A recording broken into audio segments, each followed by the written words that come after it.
What is Ethereum and how it works?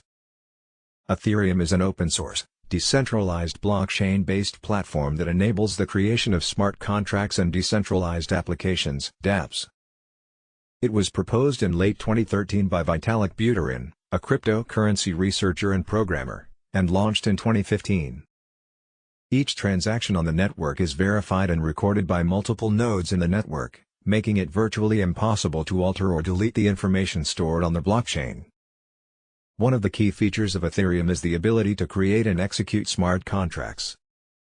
Smart contracts are self-executing programs that automatically enforce the terms of an agreement between two or more parties. Once a smart contract is deployed to the Ethereum network, it runs on its own and cannot be modified, censored, or shut down. Ethereum also has its own cryptocurrency called Ether, ETH, which is used to pay for transactions and to incentivize network nodes to validate transactions and maintain the network. Ether is also used to fund the development of new DApps and smart contracts on the Ethereum network.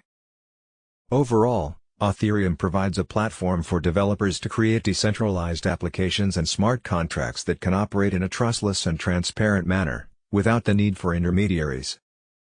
It has the potential to transform the way we do business and interact with each other in the digital age.